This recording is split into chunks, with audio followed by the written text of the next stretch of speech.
Hello everyone, myself Amit Soni. तो आज हम लोग देखने वाले हैं अनंत विस्तार के आवेशित अचालक चादर के कारण विद्युत क्षेत्र की तीव्रता।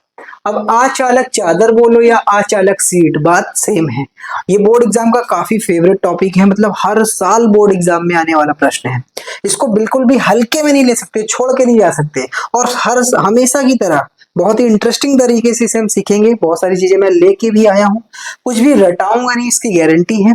और सब कुछ यहीं पे याद करा दूंगा। आइए वीडियो को शुरू करते हैं। यहाँ पे डेरिवेशन में सबसे ज्यादा जो इंपॉर्टेंट है वो है इसका डायग्राम।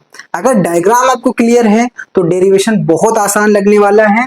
और आधा मार्क्स तो आपको डेरिवेशन का मिलता है, इसलिए डेरिवेशन बहुत ज्यादा इंपॉर्टेंट हो जाता है। यहाँ पे अचालक चादर या सीट जो है वो यहाँ पे लिया गया है ए बी सी डी से मैंने दिखाया है। ए बी सी डी क्या है? यहाँ पे एक चादर या सीट है। जैसे कहने का मतलब ये दफ्ती, देखिए यहाँ पे क्या है, एक चादर की जैसे, एक सीट की जैसे है। और इस पर बहुत सारे धन आवेश वितरित हैं। यहाँ पे धन आवेश एक समान रूप से इस पे वितरित हैं। और भैया ध्यान से देखो तो ये एक पृष्ठ है, समझ रहे हो ना। इसकी लंबाई है, इसकी चौड़ाई है, इसका मतलब इसका क्षेत्रफल निकाला जा सकता है। तो यहाँ पर जो आवेश वितरित होगा वो कौन सा हो जाएगा? आवेश यहाँ पे जो वितरित है वो पृष्ठ पर वितरित है, तो हम कहेंगे पृष्ठीय आवेश घनत्व। तो यहाँ पर क्या निकलेगा? पृष्ठीय आवेश घनत्व। और इस चीज का ए बी सी डी का जो पृष्ठ घनत्व आएगा उसको हम लोग मान लेते हैं सिग्मा है। सिग्मा क्या होता है? जो आवेश वितरित है किसी पृष्ठ पर, उसके प्रति एकांक क्षेत्रफल में जितना आवेश वितरित होता है वही क्या है? सिग्मा। तो सिग्मा बराबर हम सब पढ़ चुके हैं, वीडियो नहीं देखे तो देख लेना। रेखीय आवेश घनत्व, पृष्ठीय और आयतन आवेश घनत्व तीनों एक साथ पढ़ाए हैं। तो सिग्मा यानी पृष्ठीय आवेश घनत्व बराबर क्या होता है? क्यू बटे में ए। तो इस पृष्ठ का जो पृष्ठीय आवेश घनत्व है वो कितना है? सिग्मा है। अब यह हमें इस पृष्ठ से कुछ दूरी पर एक बिंदु है, मान लो यहाँ ये वो बिंदु है जहां हमें विद्युत क्षेत्र की तीव्रता निकालना है। इस पृष्ठ से कोई ये बिंदु है जहां पर हमें विद्युत क्षेत्र की तीव्रता निकालना है। और ये बिंदु यहाँ पे मैंने P से दिखाया है, जो पृष्ठ से कुछ दूरी पर है। अब इस बिंदु से होते हुए हमें एक गाउसियन पृष्ठ बनाना पड़ेगा। क्यों? क्योंकि ये जो टॉपिक है ये आता है गॉस की प्रमेय के अनुप्रयोग के अंतर्गत, यानी इसमें गॉस का प्रमेय तो लगेगा। और जब गॉस का प्रमेय लगेगा तो पक्का गॉस का पृष्ठ यानी गाउसियन पृष्ठ भी बनाना पड़ेगा। और जो यहाँ पर गाउसियन पृष्ठ इस पी बिंदु से होते हुए बनाया जाता है वो होता है एक बेलन। क्या होता है? एक बेलन। भी हम सब जानते हैं ना, गाउसियन पृष्ठ कुछ भी हो सकता है, कोई भी रैंडम बॉडी हो सकता है, लेकिन हमें ऐसी चीज लेना चाहिए ताकि हमारा कैलकुलेशन आसान हो सके। तो यहाँ पर कैलकुलेशन आसान होने के लिए हमने बेलन लिया है। क्या लिया है? बेलन। तो यहाँ P बिंदु से होते हुए, P बिंदु को बंद करते हुए एक इसके पृष्ठ के आर पार बेलन बनाया गया है। मैं बना के भी लाया हूं। ये रहा पृष्ठ, ये रहा पृष्ठ। और देखो पृष्ठ को आर पार करते हुए, पृष्ठ को आर पार करते हुए यहाँ पर बेलन बना है, ठीक है ना। बेलन इस पृष्ठ के आर पार है। मान लो P बिंदु यहाँ पे, समझ गए? ऐसे ही डायग्राम बना है बोर्ड पे, एग्जैक्टली ऐसे देख सकते हो आप। पृष्ठ को आर पार कर रहा है ये बेलन, तो पृष्ठ को आर पार करता हुआ यहाँ पर बेलन बना है। अब ये अनंत शब्द को दिखाने के लिए, क्योंकि अनंत विस्तार का चादर लेना है ना, तो इसको डैश डैश, इसको डैश डैश कर दिया है। अच्छा सर, अनंत का मतलब क्या है? अनंत चादर का मतलब क्या है? एक ऐसा अचालक चादर या सीट जिसकी लंबाई काफी ज्यादा है, ठीक है ना, बहुत ज्यादा लंबा है, तो उसको हम लोग अनंत शब्द यूज करेंगे। अगर इतना डायग्राम आपको क्लियर है तो इसी चीज को आप हिंदी में लिख सकते हो। डेरिवेशन शुरू करने से पहले इसी चीज को आप हिंदी में लिखो, आसान शब्दों में। कैसे लिखोगे? यहाँ पे देखो, सर्वप्रथम एक अनंत लंबाई का ए बी सी डी अचालक चादर लिया जिसका पृष्ठीय आवेश घनत्व सिग्मा है। पृष्ठ के आर पार होते हुए गाउसियन पृष्ठ के रूप में एक बेलन लिया गया है। कुछ इस प्रकार से आसान शब्दों में आप लिख सकते हो, रटने की कोई जरूरत नहीं है। तो अब आते हैं हम लोग मेन डेरिवेशन पे। यहाँ पे इस डायग्राम में एक चीज आपने नोटिस किया, ये जो शीट है इसके लेफ्ट साइड में जितना भाग है बेलन का उतना ही राइट साइड में, मतलब दोनों तरफ इधर जितना बेलन का हिस्सा है उतना ही हिस्सा इधर बेलन का है। दोनों तरफ बेलन का हिस्सा बराबर है। इसका मतलब जो चीज हम इधर के लिए निकालेंगे वही चीज इधर के लिए आएगा। समझ रहे हो? जितना इस तरफ है उतना ही इस तरफ है। जो चीज आप इधर निकालोगे वैसा ही इधर होगा। और ध्यान से अगर देखो तो यहाँ बेलन में एक दो है गोलाकार भाग और एक और दो भाग है वक्राकार। समझ रहे हो ना, दो गोलाकार वाली चीजें हैं और दो वक्राकार वाली चीजें हैं, गोलाकार दो, वक्राकार दो। तो दोनों के लिए हम लोग चीजों को निकालेंगे। तो सबसे पहले इस गोलाकार भाग के लिए, ये वाला गोलाकार जो भाग है, यहाँ पर हमें विद्युत क्षेत्र की तीव्रता का दिशा बताओ। यहाँ पे हमें इस भाग के लिए विद्युत क्षेत्र की तीव्रता का दिशा निकालना है। तो बहुत आसान है, यहाँ पर प्लस आवेश वितरित है और प्लस आवेश से विद्युत बल रेखाएं दूर जाती हैं, विद्युत बल रेखाएं दूर जाती हैं, और जिधर विद्युत बल रेखा उधर ई का दिशा। तो इस जगह पर जो ई आ जाएगा वो कुछ ऐसे आ जाएगा इस गोलाकार भाग के लिए। अब जैसे हमने ई निकाला तो ई एक सदिश राशि है, तो एरो भी लगा सकते हो। अब हमको इस चीज के लिए डीए यानी क्षेत्रफल सदिश निकालो। तो क्षेत्रफल सदिश भूल तो नहीं गए, कैसे निकलता था? क्षेत्रफल सदिश क्या होता था? सतह के लंबवत बाहर की ओर, सतह के लंबवत बाहर की ओर। तो यहाँ पे है पी बिंदु, यहाँ पे, ठीक है ना। इस गोलाकार भाग के लिए निकालना है तो ये सतह के लंबवत बाहर की ओर, ऐसे ही तो आ जाएगा ना, सतह के लंबवत बाहर की ओर, सतह के लंबवत बाहर की ओर। तो डीए कुछ ऐसे ही तो बनेगा ना, ये रहा सतह, सतह के लंबवत बाहर की ओर, तो डीए कुछ ऐसे आ जाएगा। क्षेत्रफल सदिश ये भी एरो लग जाएगा। तो ए भी इधर आया, डीए भी इधर आया, ध्यान रखना। अगर हम लोग कुछ कुछ वैसा ही इस वाले गोले के लिए निकालें तो यहाँ पर क्षेत्रफल सदिश कैसे आ जाएगा? इस बार धना आवेश ऐसे है और इस तरफ क्या होगा? धना आवेश से दूर, विद्युत बल रेखा है प्लस से दूर, प्लस से दूर, प्लस से दूर, प्लस से दूर। तो ई का दिशा भी ऐसे आ जाएगा, प्लस से दूर। तो ई इस तरफ ई का दिशा कुछ ऐसे आ जाएगा। ये एक सदिश राशि, समझ रहे हो ना। इधर प्लस से ऐसे दूर जाएगा तो इधर प्लस से ऐसे दूर जाएगा ना, बात समझ रहे हो? जैसे कहने का ये मतलब है, यहाँ पर इस पूरे पर प्लस प्लस है, तो अगर इधर देखोगे तो विद्युत बल रेखाएं इधर जाएंगी, लेकिन इस तरफ तो विद्युत बल रेखा ऐसे जाएगी ना, तो इधर विद्युत बल रेखा ऐसे, इधर विद्युत बल रेखा ऐसे। तो यहाँ पर ऐसे आ गया, यहाँ पे ऐसे। अब फिर से वही, यहाँ पर का क्षेत्रफल सदिश निकालोगे सतह के लंबवत बाहर की ओर, तो सतह के लंबवत बाहर की ओर यानी कुछ ऐसे आ जाएगा। तो डीए यहाँ पे ऐसे आ गया। तो इस तरह, इस वाले के लिए इधर डीए, इधर ई, और इधर इधर ई, इधर, मतलब समझ रहे हो ना। यहाँ पे ऐसे, यहाँ पे ऐसे। अब अगर हम लोग वक्राकार भाग के लिए बात करें तो, अगर वक्राकार भाग के लिए बात करें, मान के चलो ये जो वक्राकार है, ये जो वक्राकार है, इसका अगर मुझे क्षेत्रफल सदिश चाहिए, यहाँ पे समझो, इस भाग का क्षेत्रफल सदिश चाहिए, ये जो वक्र वाला भाग है। तो अगर मुझे इस बिंदु पे चाहिए तो सतह के लंबवत बाहर की ओर ऐसे ही तो आएगा ना भैया। देखो ये सतह के लंबवत है बाहर की ओर, ऐसे सतह के लंबवत बाहर की ओर ना, यानी इस जगह पर जो क्षेत्रफल सदिश आएगा वो कुछ ऐसे आ जाएगा। यहाँ पे कुछ इस प्रकार से देखना ध्यान से, कुछ ऐसे आ जाएगा ना, यही तो क्षेत्रफल सदिश होगा। और ई की बात करें, ई तो हमेशा ऐसे ही होगा, ई तो हमेशा ऐसे ही होगा। जो ई का दिशा है वो हमेशा कैसे होगा? कुछ इस प्रकार से, और कुछ इसी प्रकार से इस वाले वक्राकार का भाग क्या क्या हो जाएगा? सतह के लंबवत बाहर की ओर, क्षेत्रफल सदिश ऐसे आ जाएगा ना यहाँ पे। और ई जो है वो तो भैया प्लस से दूर, प्लस से दूर, तो ई तो हमेशा ऐसे ही बनेगा, ई तो ऐसे ही बनेगा। बहुत ही सिंपल सी बात है। ई का दिशा कैसे निकाल रहे हो? प्लस से दूर, ठीक। और क्षेत्रफल सदिश का दिशा मैं पहले भी बता चुका हूं, सतह के लंबवत जाइए बाहर की ओर। तो यहाँ पे कुछ इस प्रकार से मैंने दोनों वक्राकार भाग के लिए ई और डीए निकाला, दोनों गोलाकार भाग के लिए ई और डीए निकाला। तो अब हम लोग यहाँ पे चीजों को देखते हैं। अपना जो डेरिवेशन का जो लक्ष्य है, ई बराबर सिग्मा बटे में 2 एप्सिलॉन नॉट है। मतलब जो भी हम डेरिवेशन करेंगे उसके बाद जो भी हमारा रिजल्ट आएगा उसको मैं पहले ही लिख दिया हूँ, ई बराबर सिग्मा बटे में 2 एप्सिलॉन नॉट। अब भी हम डेरिवेशन शुरू करें, आप देख सकते हो यहाँ पे क्या लिखा है, दोनों वक्राकार भाग में क्या है, ई और डीए के बीच का कोण 90 अंश है। ये जो वक्राकार भाग है, ये जो वक्राकार भाग है, आप देख सकते हो दोनों में ही ई और डीए के बीच का कोण कितना है? 90 अंश है। देख सकते हो आप, 90 अंश यहाँ भी है और 90 अंश यहाँ भी है। तो दोनों में ही क्या है? 90 अंश है, थोड़ा छोटा लिखा हूं। तो यहाँ पे दो देखो, इस वाले सिंबल का मतलब है दोनों के बीच का कोण। तो ई और डीए के बीच का कोण, ई और डीए के बीच का कोण, इसे क्या पढ़ेंगे? ई और डीए के बीच का कोण कितना है? 90 अंश। और भूल तो नहीं गए, फ्लक्स में जब कोण का मान कितना होता था? 90 अंश, तो हमेशा फ्लक्स 0 आता है। क्यों?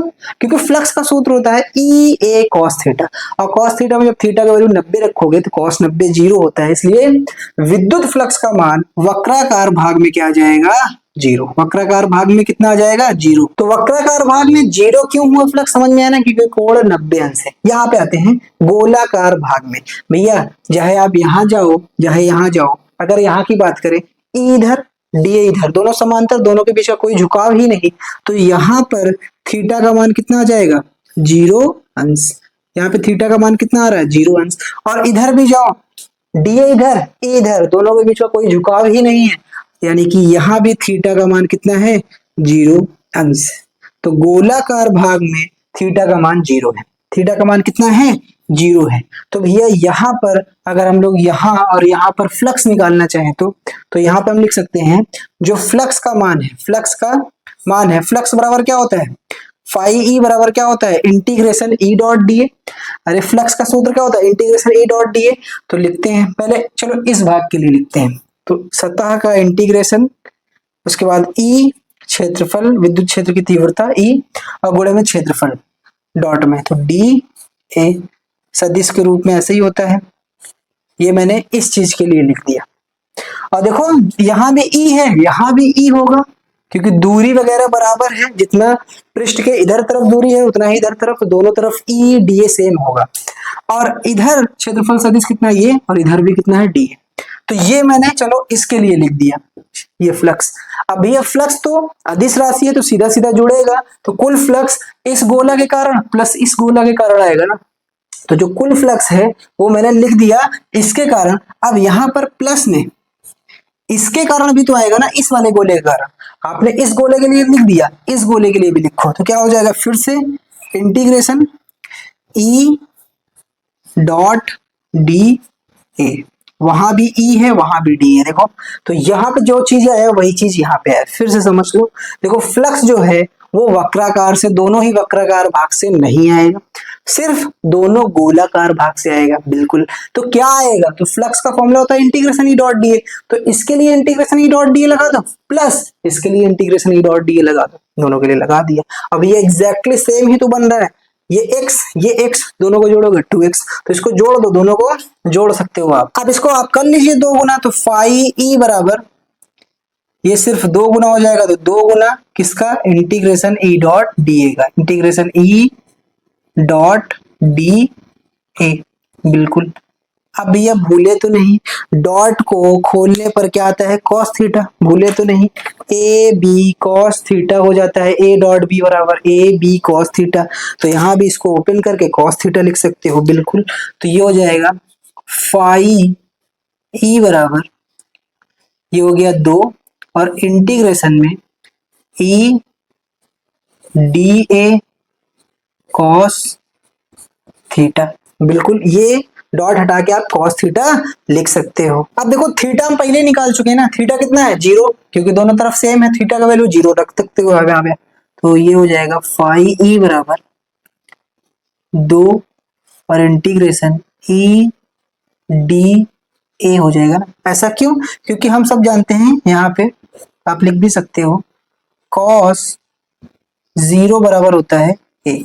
अब ये जब cos 0 का वैल्यू 1 है, तो 1 का गुणा करो या ना करो कुछ फर्क नहीं पड़ेगा। तो यहाँ पे अगले स्टेप में ये हो जाएगा।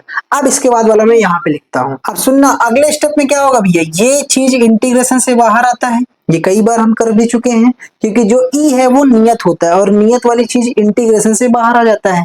अब पूछोगे सर ई नियत क्यों है? ई नियत क्यों है? क्योंकि ई बराबर होता है के क्यू बटे में आर स्क्वायर। जल्दी से बता देते क्योंकि 2-3 बार हम बता चुके हैं। ई नियत क्यों है वो बता रहा हूँ, क्योंकि ई बराबर होता है के क्यू बटे में आर स्क्वायर। के तो भैया फिक्स होता है ना, 9 × 10⁻⁹, और जो आर है वो भी तो नियत है ना, जितना इधर से इसकी दूरी उतना ही इधर से इसकी दूरी। कहने का मतलब जो आर है वो नियत है, और आवेश जो है वो तो बदल नहीं रहा है, जो इस पर आवेश पड़ा था वही आवेश है। इसका मतलब ये तीनों चीज नियत है, तो ई भी नियत होगा। सिंपल। ई जिस चीज से मिलके बना है वो सब नियत है, तो ई भी नियत होगा। और जब ये ई नियत है तो ये इंटीग्रेशन से बाहर आएगा, तो निकाल लेते हैं इसको बाहर। तो ये हो जाएगा फाई ई बराबर यहाँ पे 2 और इंटीग्रेशन से बाहर तो 2e, और इंटीग्रेशन में क्या बचा? D A. अब यहाँ पे सुनना, अगले स्टेप में क्या होगा ध्यान से देखना। अब यहाँ पे आपको लग सकता है इस इंटीग्रेशन डीए का मान रख देते हैं, इंटीग्रेशन डीए का मान रख देते हैं। अगर कुछ लोग सोच रहे हैं इंटीग्रेशन डीए का मान रख देते हैं 2πr, जैसे इसके पिछले वाले डेरिवेशन में किए थे, लेकिन ऐसा मत करना। इस बेलन का क्षेत्रफल का वैल्यू यहाँ पे रखने की कोई जरूरत नहीं है, 2πrl मत रखना। क्यों?